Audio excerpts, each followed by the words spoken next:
Patriani oferece 2 prédios inovadores para você morar ou investir em Santo André: o Mirai Campestre e o Sirius Vila Bastos.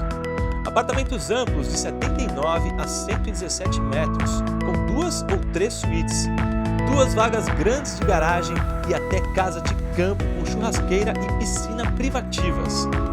2 lançamentos modernos para morar ou investir em 2 dos melhores bairros de Santo André, Campestre e Vila Bastos. Saiba mais em construtorapatriani.com.br.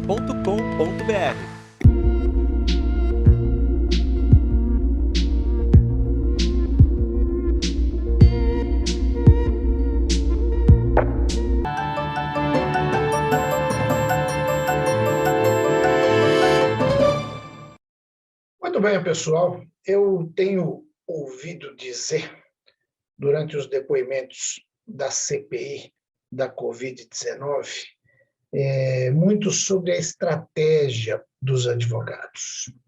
E não é raro a gente ver depoentes que chegam munidos de uma decisão do Supremo Tribunal Federal que lhes garante o direito de permanecer calados, né, para não produzirem provas contra si mesmos.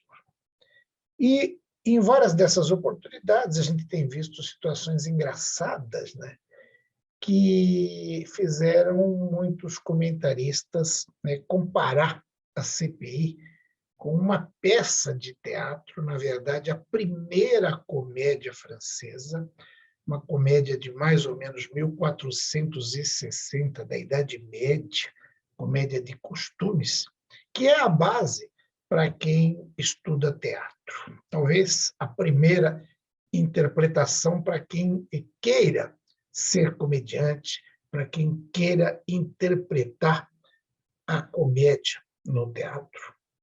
Pois é, mas muita gente cita muito en passant a farsa do advogado Patelin, essa peça de autoria desconhecida, né? Mas que deu toda a base para a comédia francesa.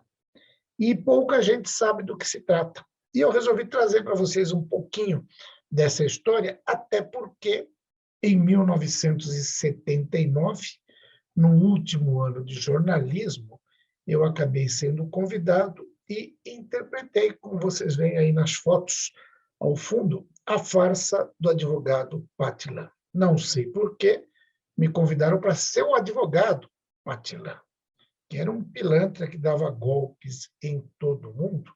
Eu sou esse meio barbudinho aqui que está puxando um pedaço de pano, uma fazenda, do outro rapaz que está em pé, sob as vistas incrédula, né, de uma outra pessoa, que era um juiz de direito, e também aqui ao lado da Érica, que fazia o papel da Guilhermina, que era a mulher do advogado Patelin nesta peça. Alguém vai dizer, mas se era faculdade de jornalismo, por que peça de teatro? Na verdade, a Érica era uma colega nossa que acabou ficando como a única aluna do curso de teatro das Faculdades Integradas Alcântara Machado. E, para concluir o curso dela, o bacharelado em teatro, ela precisava montar essa peça. Ela tinha como professora e orientadora nada mais, nada menos do que Bárbara Eliodora, monstro sagrado do teatro, a maior tradutora de Shakespeare no Brasil ou em língua portuguesa de todos os tempos, crítica de teatro do jornal O Globo, uma crítica temida por todos, inclusive pelos grandes atores da época, né? Tipo Paulo Otran, Antônio Fagundes, Everton de Castro, os grandes atores. Quando a Bárbara chegava no teatro, ela já era uma senhora, grandona, tal, imponente, o pessoal tremia, porque a crítica dela era para fazer o Sábato Magal, de Jefferson Del Rio, os críticos, na época do Jornal da Tarde, da Folha de São Paulo, ficarem bastante preocupados. Mas a Bárbara era a orientadora e a diretora deste espetáculo. E lá fui eu, metido a ator, trabalhar na farsa do advogado Patilan. Aliás, essa peça teve uma produção extremamente profissional, né? Eu só não virei ator porque eu não tinha competência para isso mesmo. Mas, além da direção da Bárbara Eliodora, que vivia dizendo para mim, Joaquim, eu vou amarrar as tuas mãos, porque eu mexia muito as mãos ao falar. Realmente, eu não tinha treinamento. Eu tinha passado por um rápido treinamento no primeiro ano de faculdade com o Beto Silveira, outro grande mago que transforma qualquer um em ator, em atriz, menos a mim, porque não tinha, como eu disse, competência mesmo. Mas nessa peça nós tivemos um cenário. O cenário parece bastante mambembe, bastante simples, até porque era um cenário itinerante que a gente levava para vários locais. Se eu não me engano, esta apresentação foi na PUC, na Pontifícia Universidade Católica. Mas também tinha no Teatro da FIAN, e em vários locais apresentamos na USP. E o cenário, apesar de parecer bastante simples, era de J.C. Cerrone, um dos maiores cenógrafos do teatro brasileiro. A preparação corporal era da Miriam Dascal, também uma preparadora corporal fantástica. Enfim, a gente tinha tudo para fazer um grande espetáculo, que foi, só tirando a minha parte, né? Apesar de eu ser a personagem principal da peça, o advogado Patilan. E por que fala-se tanto da comparação da farsa do advogado Patilan com a farsa dos advogados pastelões que tem na CPI da Covid?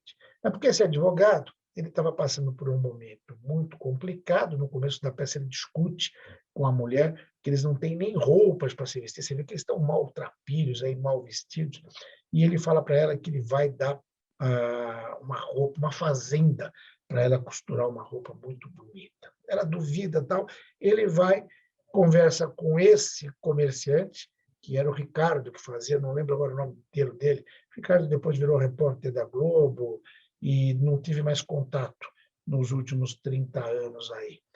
E ele vai e convence o advogado, o comerciante, a ceder esse tecido, né, uma fazenda, e leva para casa, e depois tem todo um processo no tribunal. A grande farsa dele é que também este comerciante está processando um funcionário que roubava e matava os seus carneiros, né? Os carneiros que eles tosquiavam para tirar a lã e fazer os tecidos.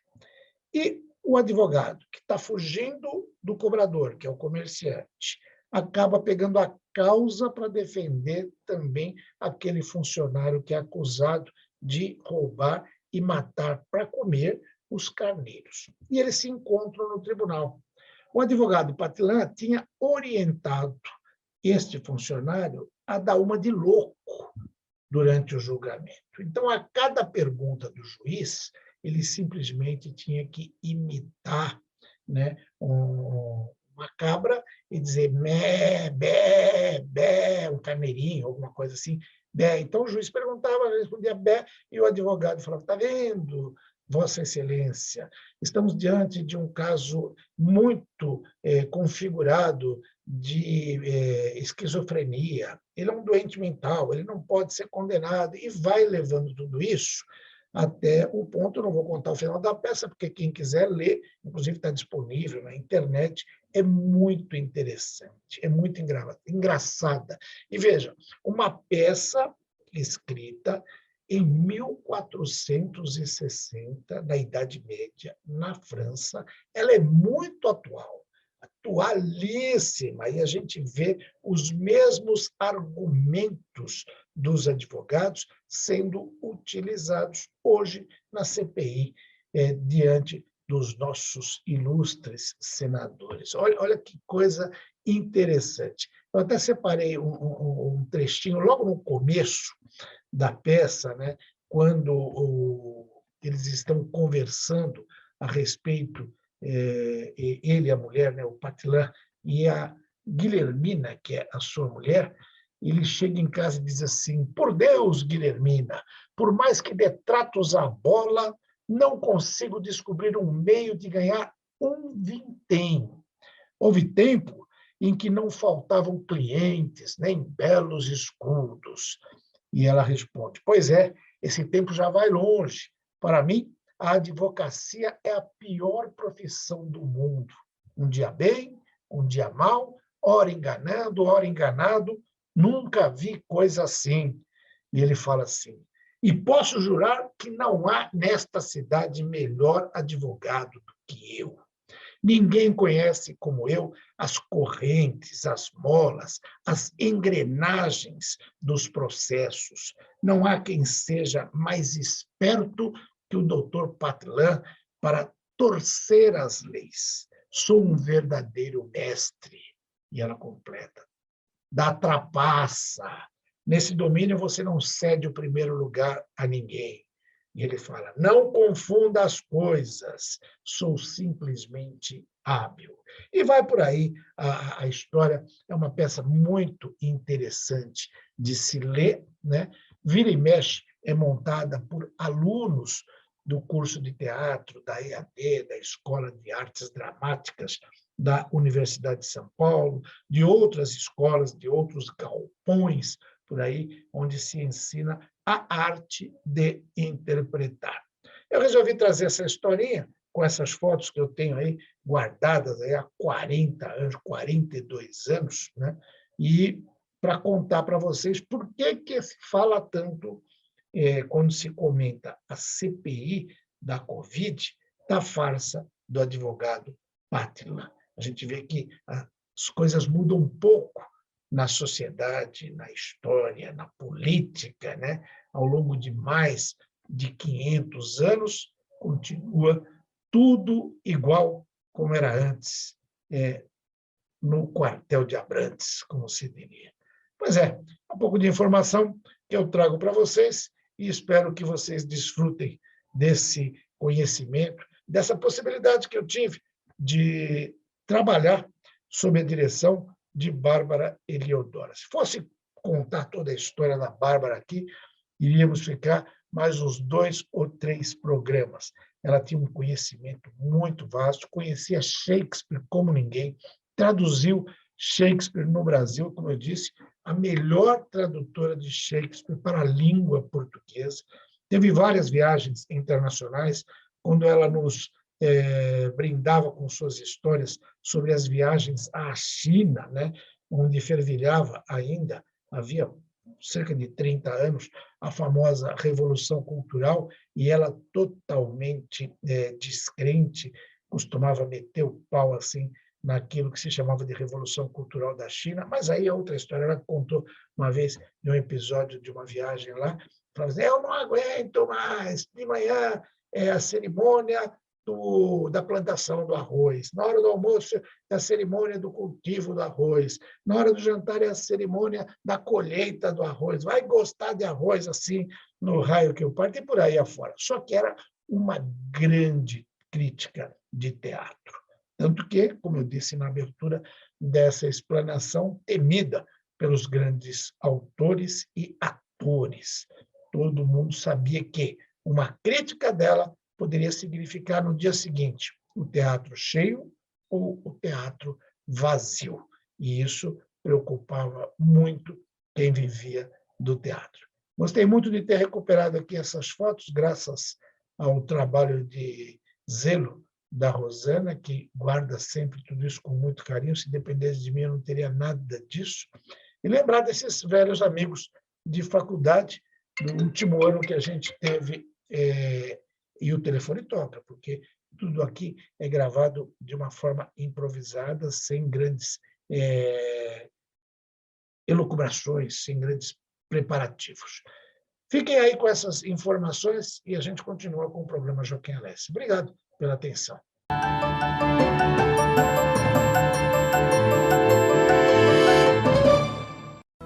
A Patriani oferece 2 prédios inovadores para você morar ou investir em Santo André: o Mirai Campestre e o Sirius Vila Bastos.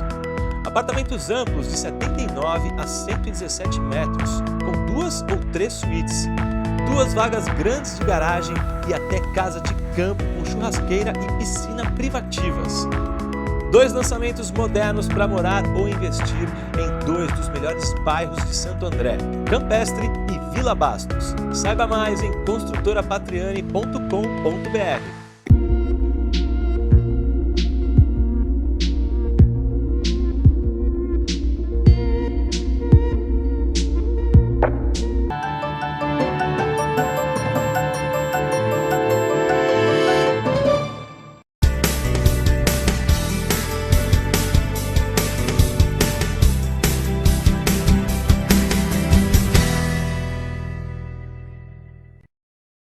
bem, começa mais um bloco Saúde do Homem com o professor Dr. Marcos Tobias Machado, urologista da Uroprocto. Professor, obrigado por me conceder mais esta entrevista. É isso, Joaquim, estamos aqui para isso. Professor, eu estava lendo um material num jornal internacional, aqui no New York Times, dizendo que a cada dia mais de 1 milhão de pessoas contraem infecções sexualmente transmissíveis, as ISTs, de acordo com a OMS, que é a Organização Mundial da Saúde. O que mais me chamou a atenção nesse material é de que foi feita uma pesquisa e 80% dos pesquisados disseram conhecer as infecções sexualmente transmissíveis, mas garantem que não correm riscos. Essa é uma autoconfiança meio complicada que pode trazer sérias consequências, não é mesmo, professor? Tem várias coisas que você pode pensar a respeito dessa notícia, né? Primeiro, que ela não esteja... O número, eu acho que é isso mesmo. Nos últimos anos, a gente tem visto um aumento das ISTs, que a gente chamava de DSTs antigamente, né? E hoje a gente chama de ISTs, são as infecções sexualmente transmissíveis. Tem vindo um aumento. Por quê? Como a AIDS cronificou e já praticamente não mata mais ninguém por causa do coquetel, muita gente fica desprevenido mesmo, não se protege mais tanto quanto se protegia na época em que a AIDS era uma doença letal. Tá? Então, a gente tem realmente observado um aumento na frequência de casos, né? Mesmo no consultório, a gente percebe quase toda semana casos de infecção sexualmente transmissível. Tá? E muito por conta do cuidado mesmo, da falta da proteção, né? Da camisinha, para esse tipo de ato sexual, de maior risco, né? Agora, o fato da pessoa ter o conhecimento, se você for verificar entre médicos, o que é ter o conhecimento? Saber o sintoma? Né? Os sintomas se confundem. Conhecer o tratamento. Se você fizer uma pesquisa entre médicos, provavelmente mais da metade dos médicos não sabe tratar adequadamente doença sexualmente transmissível. Muitas vezes vem para o especialista para a gente tratar. O ideal é mesmo que o clínico, né? Isso são casos de pronto-socorro, muitas vezes, de porta de pronto-socorro, deem a primeira orientação, que é o tratamento sindrômico, né? Que trata, a gente separa basicamente em lesões líquidas, em uretrites, e lesões sólidas, né? Que são as lesões causadas pela sífilis, né? Primária, que são as lesões causadas pelo condiloma, né? O HPV. Então, separando isso, saber dar o tratamento inicial, né, que nas uretrites é tratado com 2 medicações e a luz, na sífilis, é tratada com doenças com penicilina, né, e os condilomas são tratados com biópsia e cirurgia, eventualmente com alguma coisa tópica. Então, assim, bem grosseiro, eu estou falando das principais, porque tem muitas outras doenças sexualmente transmissíveis que podem eventualmente aparecer, mas se você for falar de tratamento, às vezes os médicos não sabem, não têm esse conhecimento. Então, 80% eu achei que é bastante. E a frase que eles acham que estão totalmente seguros, será que todas essas pessoas que responderam dizem que não estão totalmente seguras? Difícil de acreditar, né? Que não tenha pelo menos uma parte dessa população que tenha educação, que seja educada. Mas assusta, né? Ter uma parcela dessa parte que diga que não está correndo nenhum risco. Veja, né, a gente tem doenças tão graves. A uretrite, por exemplo, pode, se não bem tratada, ter o estreitamento da uretra, que é uma doença muito ruim, crônica, que é praticamente difícil de curar, né, e muda muito a qualidade de vida do paciente. Os sintomas urinários são intensos, infecção urinária frequente, esforça a bexiga, então vai dificultando o esvaziamento da bexiga. Doenças sólidas como a sífilis, que é uma lesão única, de fundo limpo, com borda elevada, que é típica da sífilis primária, desaparece muito rápido. E aí já vem depois a sífilis secundária, que espalha na pele toda, e a terciária, que se não for tratada, chega a doença neurológica. O indivíduo pode ficar ficar com um problema mental gravíssimo, né, com neuropatia. Então, é uma doença extremamente grave se não tratada, a sífilis terciária, doença cardiovascular, aneurisma de aorta.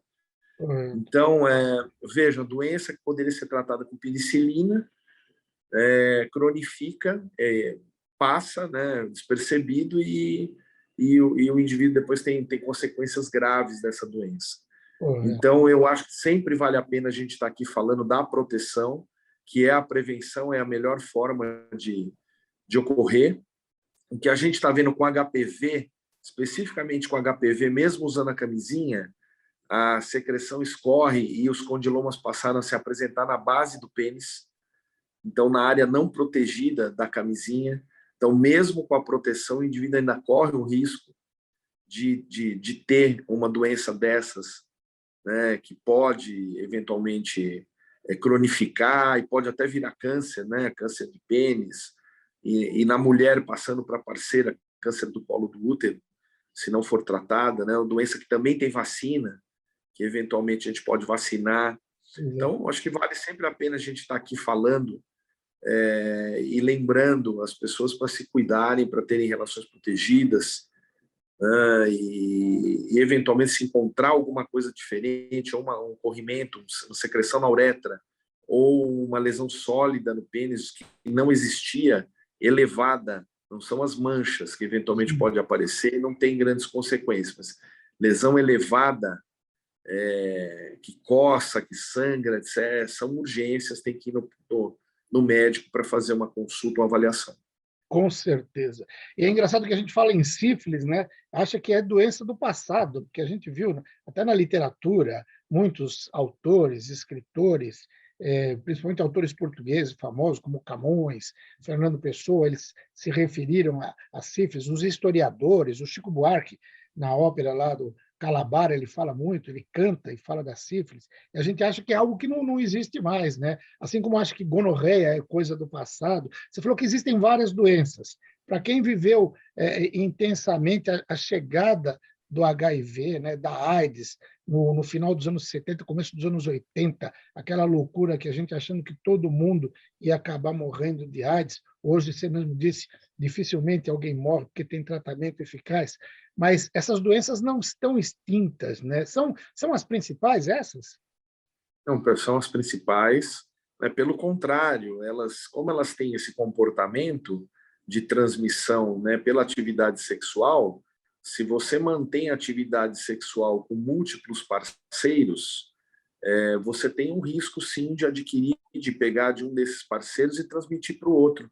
E imagina que isso vai em progressão geométrica, né? Se você tem uma pessoa tem 8, 10 parceiros, cada um desses 10 pode ter 10, né? Ou às vezes tem menos, mas pode ter um número de parceiros alto. Então isso vai transmitindo rapidamente.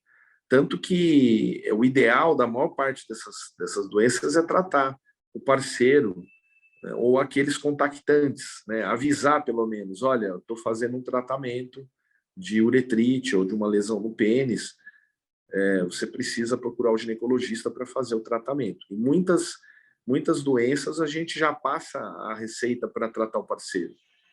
Então, é importante esse cuidado. Às vezes o indivíduo não sabe quem é o parceiro. São parceiros casuais e múltiplos, né? Pessoas que têm esse comportamento sexual um pouco mais liberal, né? E aí a coisa vai espalhando mesmo. Enquanto não bloqueia, não vai parar de transmitir.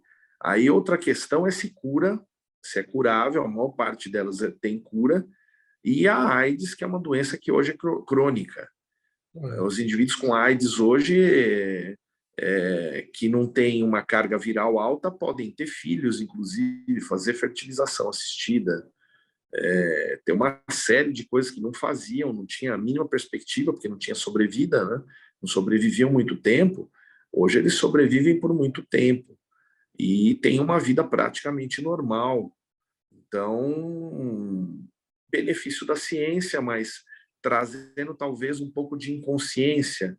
Olha, já não temos mais aquela pena de morte que a gente tinha, né? Ou como o Cazuza falou, meu Sex and Drugs não tem nenhum rock and roll. Né? Hoje ele poderia falar, meu Sex and Drugs tem muito rock and roll, não é? É verdade. A droga ainda continua matando também, né? Não morreu de droga, morreu de AIDS, morreria provavelmente de overdose, né? Enfim, né? São coisas tóxicas, lesivas, né? Que tem que ser evitadas. Isso a gente tem que estar sempre informando aqui. Com certeza.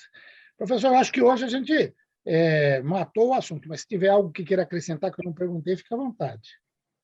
Acho que foi um papo super interessante, principalmente para os... Olha, não só para os jovens, para os mais velhos também. Né? Não descuidar do cuidado. Né? Procurar o urologista, fazer seus exames de check-up em qualquer alteração peniana que dure mais do que 2, 3 semanas, que não cure sozinho. Às vezes é um pequeno trauma, né? Uma escoriação, que não melhore, procura o urologista e vai se cuidar. Com certeza. Obrigado pela entrevista, até a próxima. Até a próxima, até mais.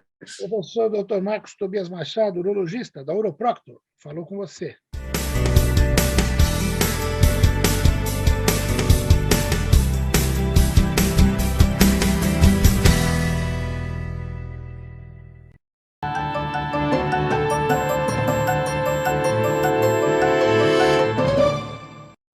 A Patriani oferece 2 prédios inovadores para você morar ou investir em Santo André: o Mirai Campestre e o Sirius Vila Bastos.